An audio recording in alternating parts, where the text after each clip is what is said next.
பிரியமான சகோதர சகோதரிகளே, எப்படி இருக்கிறீங்க?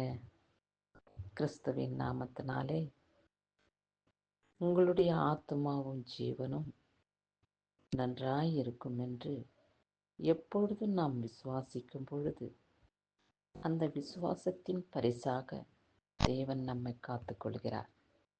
அவரை நம்பி வாழ்கிற பிள்ளைகளை ஒருபொழுதும் அவர் கைவிடுகிறதில்லை.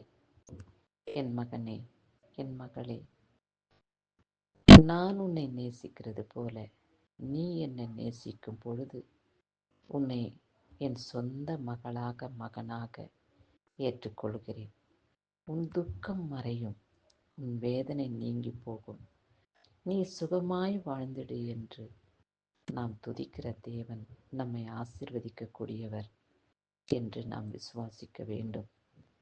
ஏசப்பா இந்த உலகத்திலே வாழும் பொழுது, இந்த பூமியிலே அவர் வாழ்ந்து வரும் காலங்களிலே அவரிடத்திலே வந்த ஒவ்வொரு வியாதி உள்ளவர்களையும், பிணியாளிகளையும், சகலவிதமான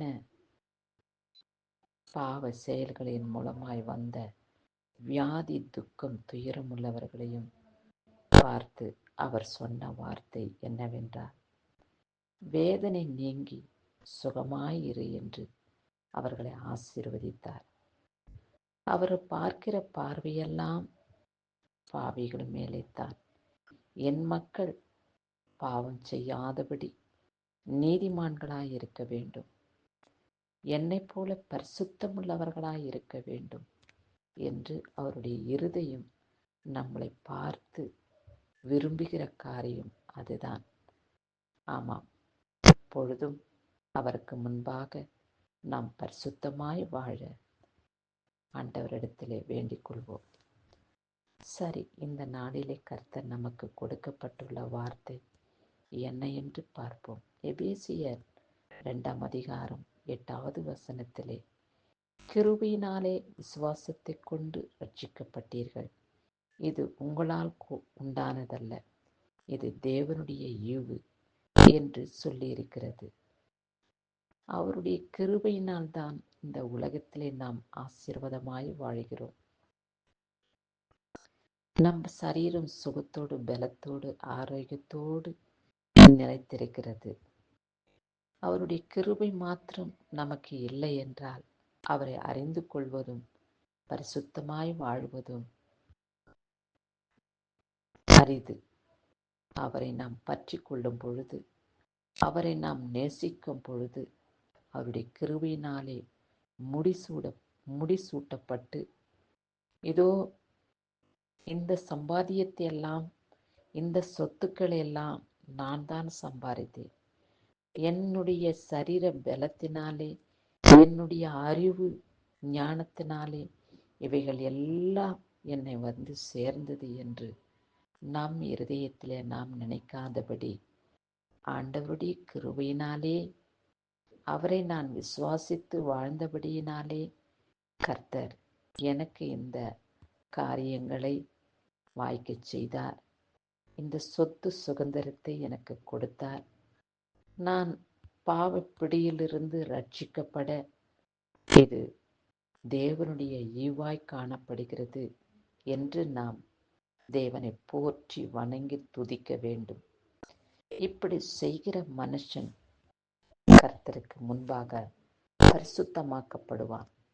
அவனுக்குள்ளே மேட்டிமை இருக்காது, பொறாமை இருக்காது, எந்த விதமான கிறுக்கும் கேடுமான இருதயம் அந்த மனிதனுக்குள்ளே இல்லாதபடி பரிசுத்தமுள்ள மகனாக, தேவனை தேடுகிற உணர்வுள்ள இருதயம் உள்ளவனாக அந்த மகன் காணப்படுவான். அந்த மகள் புத்தியுள்ள ஸ்திரியாக காணப்படுவாள். புத்தியுள்ள ஸ்திரீ தன் வீட்டை கட்டுகிறாள், புத்தி இல்லாதவளோ அதை இடித்து போடுகிறாள். ஆண்களுக்கும் கூட கர்த்தர் சொல்லியிருக்கிறார், புத்தி உள்ளவன் கண்மலையின் மேலே தன் வீட்டை கட்டுகிற மகனாக காணப்படுகிறான் என்று. வீடு என்றால் என்ன? நம்முடைய இருதயம். நம்முடைய இருதயம் கிறுக்கும் கேடு உள்ளதாயிராதபடி அதை சீர்படுத்தி தேவனுடைய இயேசு கிறிஸ்துனுடைய இரத்தத்தினாலே கழுவப்பட்டு பரிசுத்தமாக்க நிலைத்திருந்து கண்மலையின் மேல் கட்டின வீடாகவும், புத்தியுள்ள ஸ்திரீ தன் வீட்டை கட்டுகிறாள் என்ற வார்த்தைக்கு இணங்க நம்முடைய இருதயம் மேன்மைப்படும். தேவனுக்கு முன்பாக நம்முடைய இருதயம் நிலைத்திருக்கும். இது கர்த்தருடைய ஈவே என்று நாம் உலகத்திலே சாட்சியாய் நிலைத்திருக்க வேண்டும். என் தேவனாலே நான் பரிசுத்தமாய் வாழ, தேவனிடத்திலிருந்து பல ஆசீர்வாதங்களை பெற்றுக்கொள்ள இயேசு கிறிஸ்து எனக்கு உதவி செய்தார் என்ற எண்ணத்தோடு விசுவாசத்தோடு வாழ்ந்து வருவோமா? ஆமாம், அப்படியே வாழ்ந்து தேவனை மகிமைப்படுத்துவோம். கிறிஸ்துவுக்கு சதா காலங்களிலும் துதி கன மகிமை உண்டாவதாக. ஆமென்.